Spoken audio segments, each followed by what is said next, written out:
오늘 하나님의 말씀은 요한계시록 11장 말씀입니다. 1절부터 12절까지 제가 한 절, 성도님들께서 한 절 이렇게 교독을 하겠습니다. 또 내게 지팡이 같은 갈대를 주며 말하기를 열어놔서 하나님의 성전과 제단과 그 안에 경배하는 자들을 측량하되 성전 바깥 마당은 측량하지 말고 그냥 두라. 이것은 이방인에게 주었은즉 그들이 거룩한 성을 42달 동안 짓밟으리라. 내가 나의 두 증인에게 권세를 주리니 그들이 굵은 베옷을 입고 1260일을 예언하리라. 그들은 이 땅의 주 앞에 서 있는 두 감람나무와 두 촛대니 만일 누구든지 그들을 해하고자 하면 그들의 입에서 불이 나와서 그들의 원수를 삼켜버릴 것이요 누구든지 그들을 해하고자 하면 반드시 그와 같이 죽임을 당하리라. 그들이 권능을 가지고 하늘을 닫아 그 예언하는 날 동안 비가 오지 못하게 하고 또 권능을 가지고 물을 피로 변하게 하고 아무 때든지 원하는 대로 여러 가지 재앙으로 땅을 치르리로다.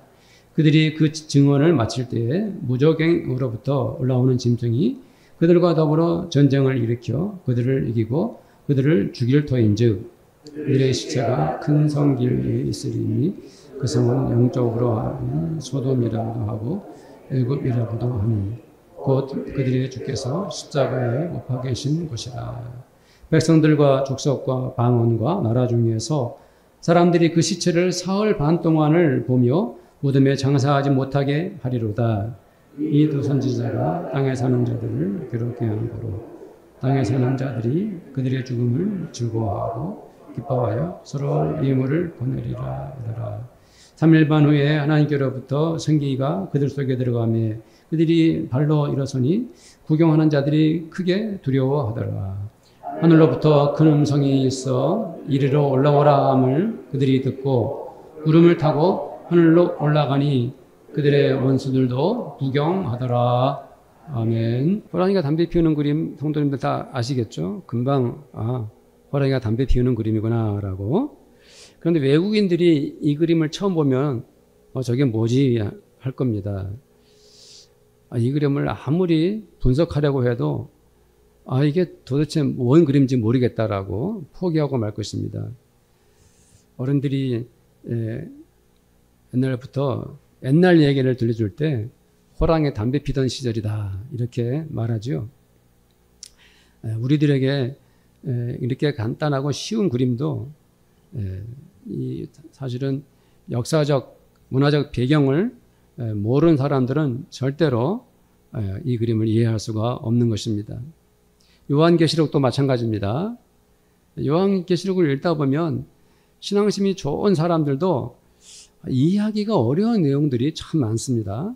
왜 그럴까요? 그것은 요한계시록에 기록됐을 때 그 역사적 배경이나 거기에 쓰인 말들의 의미, 그 상징 이런 것들이 이 시대에 사는 우리들은 굉장히 알기 어려운 거예요. 그러나 2000년 전에 살았던 유대인들은 요한계시록 말씀을 읽으면서 별 어려움을 못 느낍니다. 초대교회 성도들은 요한계시록의 그 의미들을 그냥 잘 알고 있었던 것이죠. 거기에 나오는 수많은 환상들과 숫자들 그리고 온갖 동물들 또 여러 가지 요한계시록에 나오는 그 말씀들을 보면은 대부분 성경, 구약 성경 말씀에서 시작된 것들입니다. 그래서 요한계시록을 초대교회 유대인들이 읽으면 이런 의미의 말씀을 이렇게 하나님께서 요한에게 다시 주셨구나 하는 것을 알죠. 그리고 환난과 박해가 너무 심했기 때문에 성도들끼리 또 암호처럼 사용한 언어들이 많습니다. 그래서 숨겨진 비밀처럼 성도들끼리만 알 수 있는 언어를 통해서 서로가 간절한 믿음을 가졌던 것이죠. 자, 오늘 말씀을 보면 1, 2절은 갈대로 성전을 측량하고 있죠. 여기서 갈대라는 것은 지팡이 같이 생긴 것인데요. 길이를 재는 자라고 생각하면 됩니다. 자로 성전을 측량하고 있어요. 성전 안과 성전 바깥을 구별하고 있습니다. 성전 안에서는 하나님의 사람들이 하나님을 경배하고 있습니다. 그러나 성전 바깥 마당에서부터는 이방인들이 예루살렘 성을 짓밟게 됩니다. 42달 동안 이제 그런 1260일인데요. 이방인들이 3년 6개월간 예루살렘을 공격하는 동안에 하나님께서 두 증인을 세우십니다. 두 증인을.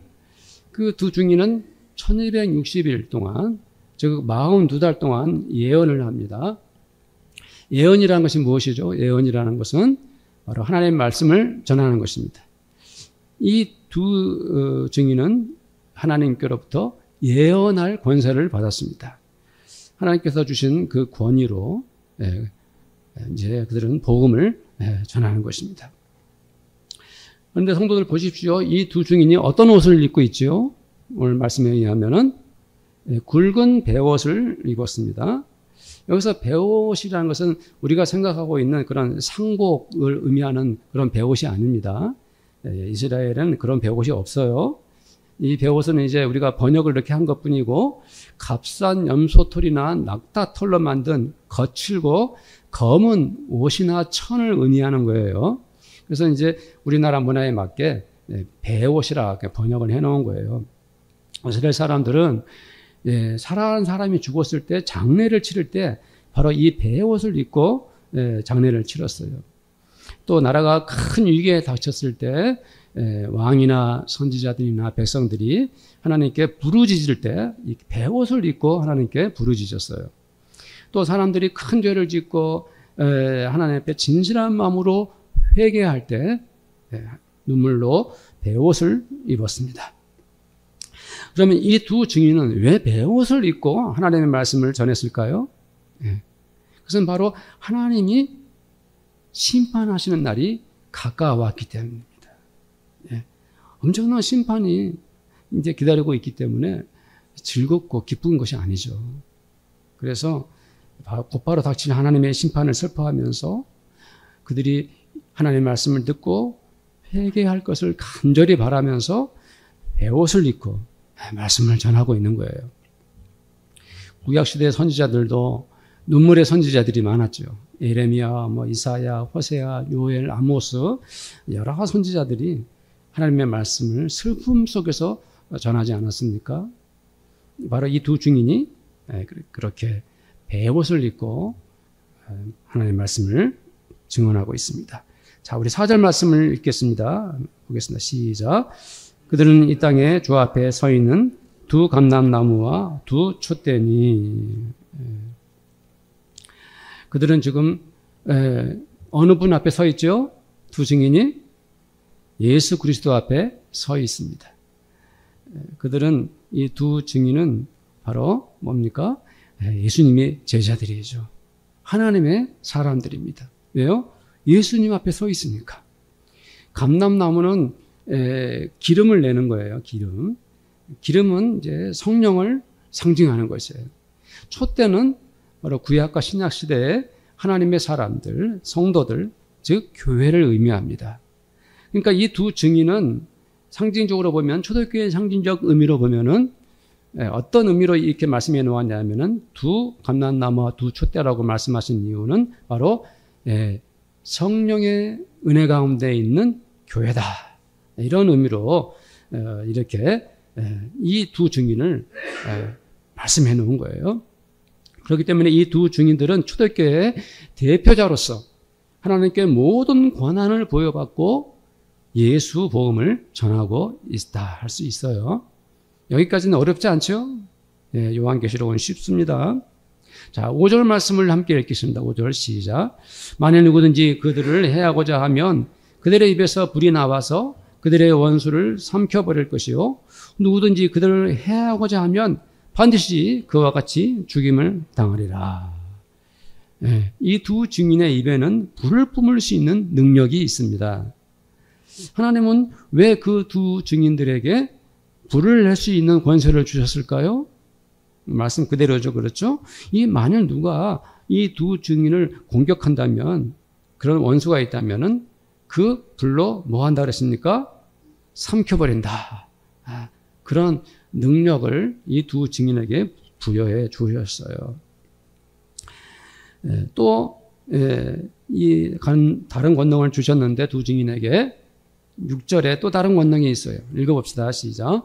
그들이 권능을 가지고 하늘을 닫아 그 예언을 하는 날 동안 비가 오지 못하게 하고, 또 권능을 가지고 물을 피로 변하게 하고, 아무 때든지 원하는 대로 여러 가지 재앙으로 땅을 치리로다. 그들은 원하면 비를 멈추게 할 수도 있었습니다. 물을 피로 변하게 할 수도 있었습니다. 그것뿐이었습니까? 아닙니다. 그 밖에도 아무 때라도 원하는 대로 온갖 재앙을 내릴 수 있었습니다. 이 말씀을 볼 때 우리 성도님들도 무슨 생각이 나죠? 어느 시대적 배경이 생각이 납니까? 모세 시대가 생각이 나죠. 마치 모세가 애굽에서 10가지 재앙을 내렸던 것 같죠. 하나님께서 모세에게 그러한 능력을 주셔가지고 이 10가지 재앙을 모세를 통해서 내리게 하셨죠. 바로 그 능력을 이제는 누구에게 주고 있습니까? 두 증인에게 주셨어요. 이렇게 엄청난 능력을 가진 이 두 증인이 42개월 동안 복음을 전했습니다. 그러나 우리가 도저히 상상할 수 없는 일이 일어나고 말았습니다. 그것은 공포와 두려움 그 자체였습니다. 왜냐하면 하나님께서 세우셨던 그 두 증인이 처참한 죽임을 당하고 말았기 때문입니다. 지옥과 같은 무적행에서 나온 짐승이 이 두 증인을 죽이고 말았습니다. 우리는 이 두 증인이 어떠한 저항도 못하고 죽고 만 것이 이해가 되지 않습니다. 하나님은 분명히 그들에게 불을 뿜는 권세를 주셔가지고 그들을 공격하는 자들 단번에 삼켜버릴 것이라고 말씀하셨는데, 그러나 이 두 증인은 무기력하게 생명을 잃고 말았습니다. 하늘의 자연도 다스릴 권세가 있었고 물을 피로 바꾸어낼 만한 능력을 갖추었던 이 두 증인은 왜 그렇게 사탄의 세력 앞에서 목숨을 빼앗기고 말았을까요? 그것뿐만이 아니었습니다. 이 두 증인은 그 시체가 큰 길에 버려졌습니다. 큰 길이라는 것은 무엇을 의미하겠습니까? 많은 사람들이 오고 가는 곳이에요. 그들의 시신은 누구라도 많은 사람들이 볼 수 있도록 방치되고 말았습니다. 이 두 증인들이 어떤 사람들입니까? 그들은 하나님께서 세우셨고 주님께서 보내신 증인들입니다. 그들은 예수 앞에 선 신실한 제자들이죠. 이 두 사람은 하늘의 권세와 땅의 능력을 다 부여받은 하나님의 선지자들인 것입니다. 그런데도 그들은 사탄에게 져서 그 시체가 길거리에 나뒹굴었습니다. 그것은 이 두 증인들만의 개인적인 패배가 아니었습니다. 그것은 바로 하나님의 패배요, 예수 그리스도의 실패인 것처럼 보입니다. 뿐만 아니라 그들은 교회를 대표한 두 감람나무와 두 촛대였기 때문에 그들의 죽음은 바로 교회가 철저하게 사망의 운명을 맞게 된 것 같이 보입니다. 왜요? 죽었기 때문에. 그들은 교회인데 교회가 죽었습니다. 8절 말씀을 보면 그들이 그 현장은 어디라 그랬죠? 소돔이고 애굽이었어요. 성도님들, 소돔은 창세기에 어떤 곳이었죠? 그곳은 온갖 죄악으로 가득한 타락한 땅이었습니다. 애굽은 어떤 곳이었습니까? 하나님의 자녀들이 400년이 넘도록 포로로 잡혀서 노예 삼고 그들의 바알신에게 복종당했던 어둠의 세력입니다. 애굽이. 이 두 증인들이 소돔과 같은 곳에서 그리고 애굽의 한 중심부에서 한가운데서 죽었습니다. 그것은 무엇을 의미합니까? 죄의 권세를 가진 사망의 상징인 사탄의 승리였습니다. 사탄이라는 짐승, 그는 신앙의 전쟁, 이 종교적 투쟁으로 두 증인을 죽여버렸습니다. 그리고 환호성을 부르게 되었습니다. 우리가 이겼다. 네, 우리가 이겼다. 하나님이 보내고 예수가 보낸 이 두 증인 우리가 죽여버렸다. 9절 말씀을 보면 우리들의 마음은 더욱 참담해집니다. 자, 9절 말씀을 한번 볼까요? 시작. 백성들과 족속과 방언과 나라 중에서 사람들이 그 시체를 사흘 반 동안을 보며 무덤에 장사하지 못하게 하리로다. 이 8절은 이 두 증인의 그 치욕적인 패배의 장소가 소돔과 애굽으로 제한되어 있었습니다. 그러나 9절에 보면 이 부끄러운 패배는 온 세상으로 확장되고 말습니다. 여기서 백성은 모든 사람을 가리키는 것입니다. 족속이라는 것은 주 상에 있는 모든 종족들을 의미합니다. 종족들을 세계 곳에 숨어있는 온갖 종족들은 지금도 얼마나 많은지 과학적으로 통계를 낼 수가 없습니다. 확인이 안 되는 큰 많은 사람도 그 종족들도 다 일제히 두 스님의 죽음을 목격하게 됩니다. 이 지구상에 있는 모든 나라에서도 하나님의 사람들이 사탄에게 죽어간 것을 쳐다보게 됩니다. 바로 그 말씀이에요. 여기서 방언이라는 말이 나오죠. 그것은 각 나라의 언어를 말합니다. 각 나라의 언어를 말하는데 자기들이 하는 자기들의 말로 그들이 입으로 내뱉습니다. 일제히 뭐라고 말했겠습니까? 뭐라고 말했겠습니까? 그 시체들을 무덤에 노하지 못하게 하라, 장사하지 못하게 하라. 네? 우리나라에도 부강참시라고 하죠. 죽은 후에 보니까 그 사람이 죄를 저질렀어요. 그래서 죽은 사람의 죄를 내리는, 그래서 그 죄의 형벌을 내리는 것을 부강참시라고 하죠. 유대인들은 죽어서 그 시체를 장례하지 못하면 그 사람은 하나님께 저주를 받았다 생각했습니다. 그래서 인간에게 내린 최대의 치욕적인 형벌은 장례를 치지 못하게 하는 것입니다. 그들은 의도적으로 하나님께 모욕을 주고 주 예수 그리스도의 교회를 돋보이기 위해서 이 두 주인, 죽어있는 이 주인의 시체를 무덤에 내어두지 마라 하는 것입니다. 그들은 이 두 주인의 시신이 벌어진 것을 보면서 즐거워합니다. 우리가 드디어 이스라엘의 신 야훼를 이겼다고 큰 소리를 칩니다. 예수가 십자가에서 죽더니 그를 따르던 자들도 이렇게 죽는구나 하고 축제를 벌였습니다.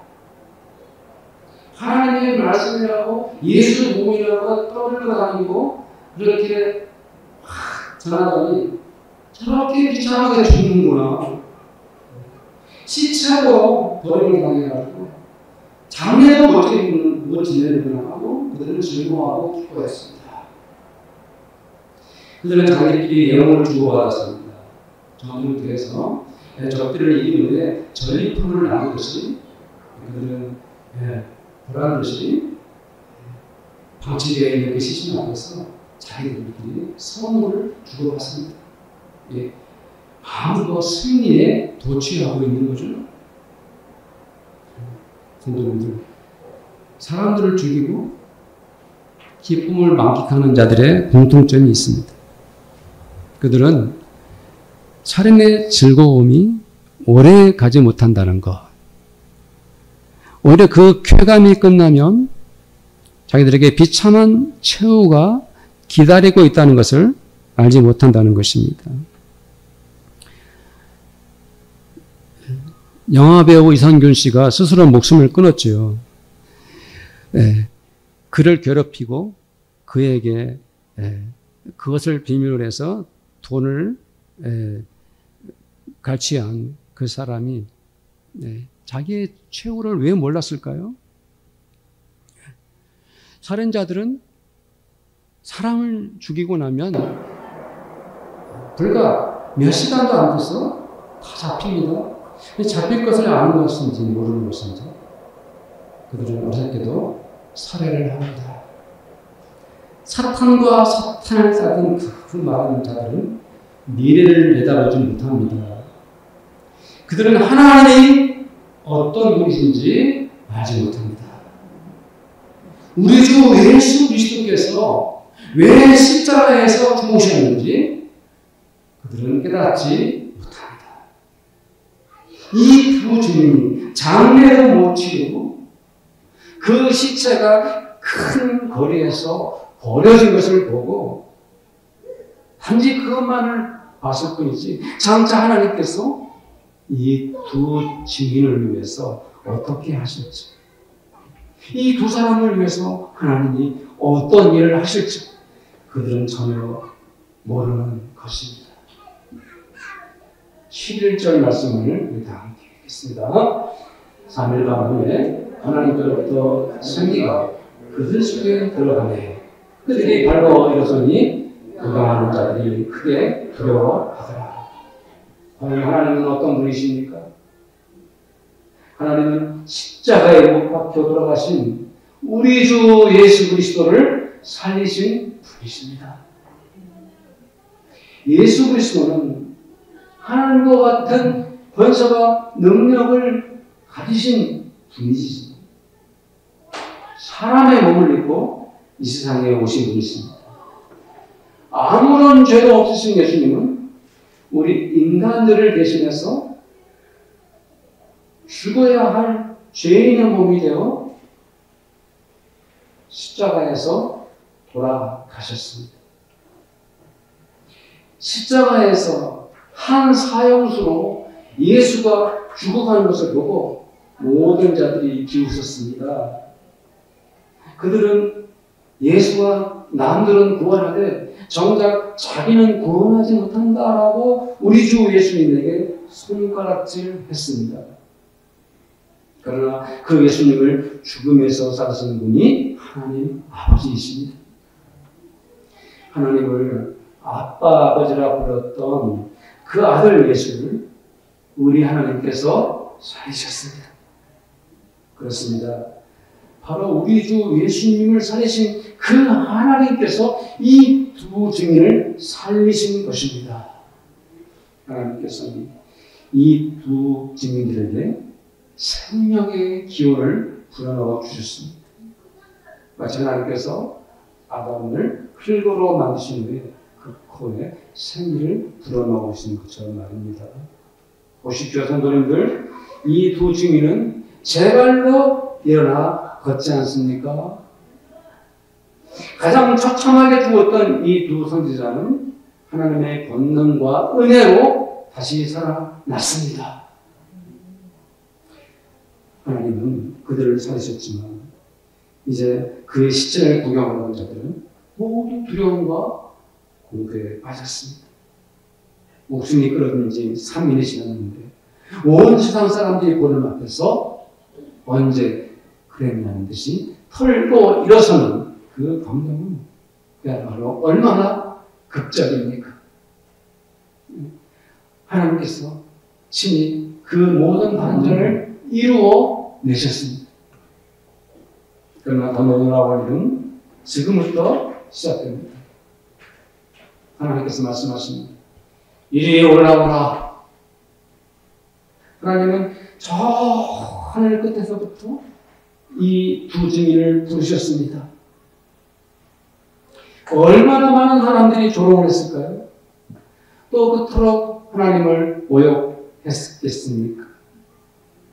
죽은 사람들 앞에서 기뻐하고 즐거워하고 그 잔혹한 인간들이 보는 앞에서 하나님은 온 하늘을 울리는 목소리를 내셨습니다. 이리 올라오더라. 하늘에서 들리는 이 하나님의 소리는 얼마나 거룩했을까요? 웅장했을지 아름다웠을지 천둥 소리는 아니었을까? 우리는 모든 상상력을 다 동원해봐도 이 두 증인이 친히 들었던 그 은혜로운 하나님의 그 말씀 발로 표현 못하죠. 이 두 증인들은 사람으로서는 단 한 번도 해보지 못한 경험을 하게 됩니다. 그것이 무엇입니까? 성도님들도 이 말씀을 보면서 눈에 보입니까? 이 두 증인이 하나님의 말씀에 이끌려 구름 사이로 올라가는 것을 볼 수 있습니까? 주님께서 이 세상을 떠나실 때 구름을 타고 오셨는데 이 두 증인도 예수님처럼 그렇게 하나님의 보호자 위로 올라갔습니다. 이리 올라오라. 사랑하는 성도님들 상상해 보십시오. 믿음의 비전을 품고 저 하늘을 바라보십시오. 우리들도 성도님들도 하나하나 각자가 하나님의 거룩한 성으로 친히 떠나가게 될 것입니다. 저 하늘, 하늘을 떠나 그 너머 영원한 하나님의 땅으로 오게 될 것입니다. 우리는 믿음의 눈으로 오늘 요한계시록 말씀을 받아야 합니다. 이 시간, 바로 이 시간에 주님이 주신 이 요한계시록의 복음이 도대체 무슨 의미가 있을까 하고 거룩한 호기심으로 말씀을 나의 인격성으로 받아야 합니다. 이 두 증인들은 하나님께서 주신 큰 권능을 가지고 복음을 전했습니다. 그들은 하나님께서 내신 명령에 순종하며 하나님의 말씀을 예언했습니다. 온 세상 사람들 앞에서 예수 구원과 하나님의 심판을 알렸습니다. 그러나 그 결과는 죽음이었습니다. 그것도 처절한 패배였습니다. 그 치욕은 가득하고도 남았습니다. 이 두 증인들은 수치스러운 모욕을 받으면서 사망의 운명을 맞았습니다. 하나님의 권세를 가졌던 두 증인은 이 사람의 이 죽음은 하나님의 패배가 보였고 예수의 불력처럼 보였습니다. 시신을 장례도 못 치르게 했고 마음껏 조롱하고 그들은 비웃었습니다. 이 모든 일들을 초대교회가 당해야 했습니다. 정치적 권력과 종교적 세력들 앞에서 초대교회 성도들은 저 한 번 하지 못하고 죽어가야 했습니다. 그러나 그 피비린내 나는 사기 현장에서 하나님은 아무런 행동도 하지 않으셨습니다. 헤아릴 수 없는 하나님의 자녀들이 칼날에 떨어져가는 꽃잎처럼 생명이 끝나갈 때도 하나님은 침묵하셨습니다. 하나님의 성도들 칼과 힘으로 짓밟았던 그들은 마음껏 그리스도인들을 조롱하고 하나님을 까봤습니다. 그들은 더 이상 하나님은 존재하지 않는다 소리쳤습니다. 그 박해자들은 이제는 예수 믿는 사람들이 모이는 이 교회도 얼마 못 가서 다 사라지게 될 것이다 확신했습니다. 그런데도 왜 초대교회 성도들이 생명이 끝나가는 마지막 순간까지도 예수 복음을 전했을까요? 왜 이 두 증인들은 죽을 줄 알면서도 하나님의 말씀을 예언했을까요? 왜 그랬겠습니까? 그것은 바로 우리 주 예수님이 십자가에서 죽으시고 사흘 만에 다시 살아나셨기 때문입니다. 하나님은 독생자 예수를 사망에서 생명으로 옮기셨습니다. 예수님의 부활은 곧 우리 모두의 부활입니다. 이 두 증인은 사탄의 손에 죽었지만 하나님은 그들에게 영원한 생명을 주셨습니다. 나에게 영생이 기다리고 있는데 어찌 죽음을 두려워하겠습니까? 나는 영원히 살 수 있는데 내가 무엇 때문에 내가 이 땅에서 죽는 것을 무서워하겠습니까? 그렇기 때문에 이 두 증인들은 하나님의 말씀을 예언한 것입니다. 바로 그 이유로 인해 그들은 예수 복음을 원생한 게 아니고 또 선포한 것입니다. 사랑하는 우리 성도들도 이 두 증인들처럼 하나님의 말씀을 전할 수 있겠습니까? 나도 예수 복음을 말할 수 있겠습니까? 우리는 요한계시록 11장 말씀을 보면서 21세기를 살아가는 바로 우리 시대를 그대로 보는 것 같습니다. 우리는 이 두 증인들이 누구인지 그 말씀을 통해서 눈을 뜨고 확실히 알았습니다. 그들은 바로 하나님의 권세와 능력을 그대로 부여받은 사람들입니다. 우리 주님께서도 이렇게 말씀하셨습니다. 하늘과 땅의 모든 권세를 내게 주셨으니 내가 너희와 항상 함께 있으리라. 그리고 성령께서 오시면 너희가 권능을 받게 될 것이다. 마태복음 28장 18절부터 20절 말씀을 함께 읽겠습니다. 예수께서 나와 말씀하여 이르시되 하늘과 땅의 모든 권세를 내게 주셨으니 그러므로 너희는 가서 모든 민족을 제자로 삼아 아버지와 아들과 성령의 이름으로 세례를 베풀고 내가 너희에게 공부한 모든 것을 가르쳐 지키리라. 너희 죄를 내가 세상 끝날까지 너희와 항상 함께 있으리라 하시니라.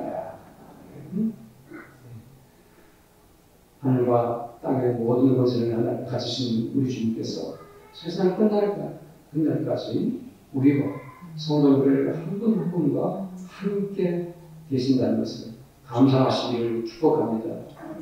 사도행전 1장 8절 말씀도 읽어보겠습니다. 오직 성령이 너희에게 임하시면 너희가 권능을 받고 예루살렘과 온 유대야와 사마리아와 땅끝까지 이르러 내 증인이 되리라 하시니라. 사랑하는 성도님들, 우리는 내가 누구인지, 우리가 어떤 사람인지 그 정체를 알아야 합니다. 나는 그냥 보통 사람이 아닙니다. 내가 누굽니까? 성령님이 누굽니까? 하나님의 아들입니다. 나는 하나님의 은혜로 천국 사람이 되었습니다. 우리는 이 시대를 살면서 성령의 권능을 받은 사람들입니다.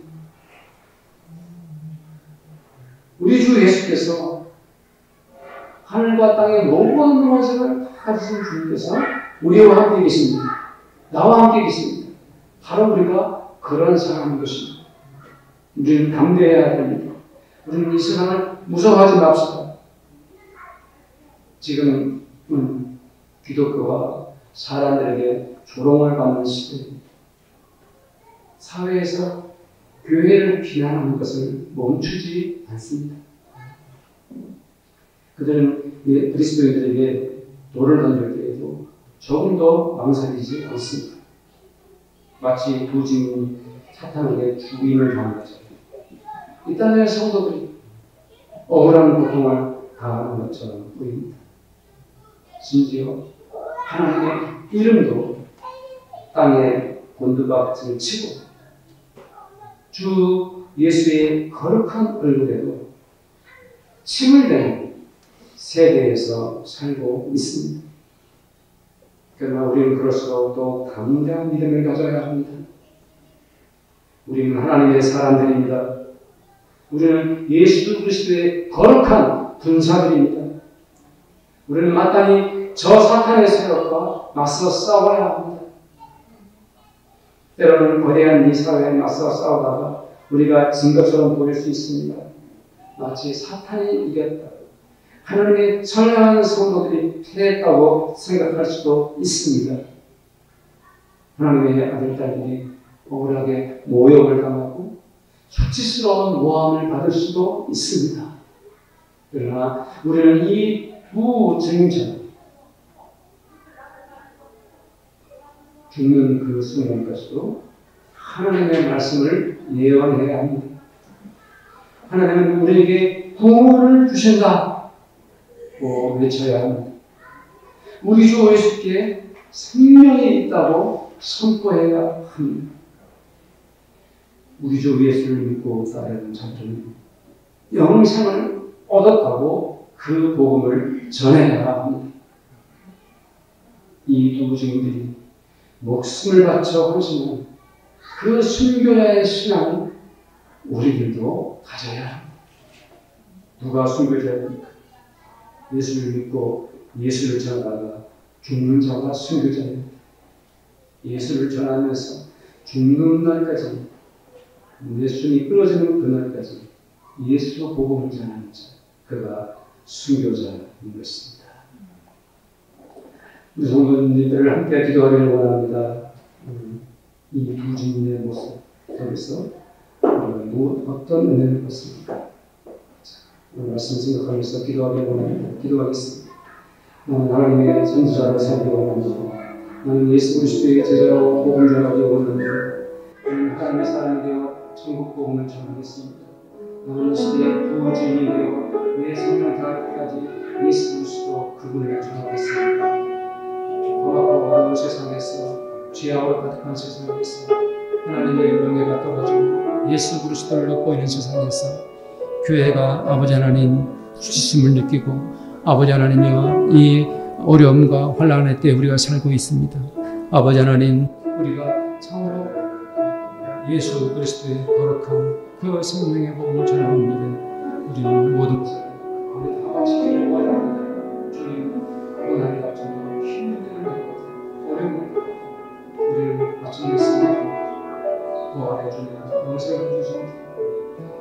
모든 고난과 슬픔과 고통 속에서 죽음의 것이 우리에게 영원한 구원을 주시는 주님께 아버지 감사합니다. 두 증인이 되어서 살기 원합니다. 두 증인이 되어서 그리스도인이 되어서 순교자가 되어서 살기 원합니다. 주의 시대에 이 믿음을 주시고 이 은혜를 주시고 이 성령 전하는 것을 주시고 예수 그리스도의 신실한 감동의 복을 드리는 그런 사람들이 주님 앞에 서기를 주님 주시옵소서. 감사합니다. 감사하며 우리 주 예수님의 이름으로 기도드립니다. 지금은 우리 주님 예수 그리스도의 은혜와 하나님 아버지의 사랑하심과 성령님의 교제하심 오늘 하나님의 말씀대로 두 증인이 되어 이 시대를 믿음으로 살기를 원하는 이제에 함께 있기를 하나님의 모든 백성들 머리 위에 또 그들의 가정마다 또 열심히 일하는 일을 도와 그리고 우리 교회 위에 지금부터 영원토록 함께 있을지어다. 아멘.